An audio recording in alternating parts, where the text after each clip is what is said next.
पाँच वाली बस में चढ़ने में अक्का सफल हो गई थी। खिड़की के पास वाली सीट पर बैठते हुए वह अपने बारे में सोचने लगी। हर रोज सुबह 9 बजे तक किशोर और दोनों बच्चों की जरूरतों को पूरा कर वह भागते हुए बस स्टैंड पहुंचती है। ऐसा नहीं है कि वो टैक्सी नहीं ले सकती, पर टैक्सी और बस के किराए में बहुत अंतर है। घर में काम भी है, लेकिन किशोर कार से ही ऑफिस जाते हैं। अलका तो घर गृहस्थी में ही मग्न थी। किशोर ने नया फ्लैट लिया, कार भी आ गई, तो किश्तें चुकाने के लिए किशोर के आग्रह पर ही उसने नौकरी कर ली। प्रतिभावान तो वह प्रारंभ से ही थी, इसलिए जल्द ही उसे एक अच्छी नौकरी भी मिल गई। आज और दिन की अपेक्षा वह थोड़ा जल्दी घर आ गई, वरना रोज शाम 7 बजे के पहले वह नहीं पहुंच पाती।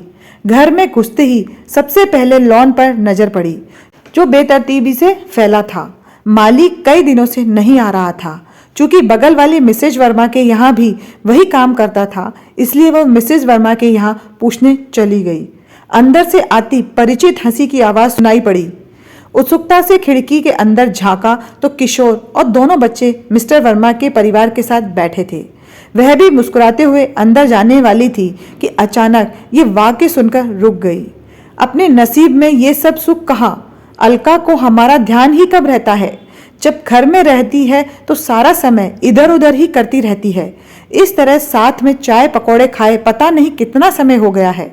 तभी बेटी रिया ने भी हृदय में दंश करते हुए कहा, सच में आंटी, आप कितनी अच्छी हैं। अप्पू और पूजा को कितना समय देती हैं। हम तो माँ के प्यार को तरस गए हैं। नहीं बेटा, ऐसा नहीं है। उनका और मेरा कार्यक्षेत्र अलग है, इसलिए वह समय नहीं दे पाती। मिसेज वर्मा ने अलका की सहेली होने का धर्म निभाया। कल कम से कम कोई कटु वाक्य तो नहीं कहा। अलका माली को तो भूल ही चुकी थी। उसकी जीवन बगिया में इतने कांटे हैं, उसकी तो उसे भनक भी नहीं थी। दरवाजे का ताला खोलकर वह सोफे पर धम्म से बैठ गई। अलका अनवरत रो रही थी। हृदय में आघात हुआ था।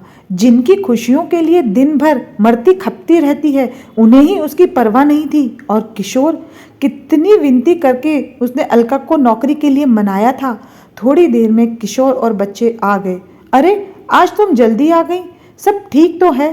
चेहरा उदास क्यों है? किशोर की सहानुभूति अलका को खोखली लगी। रात भर अलका ठीक से सो भी नहीं पाई। उसने सोच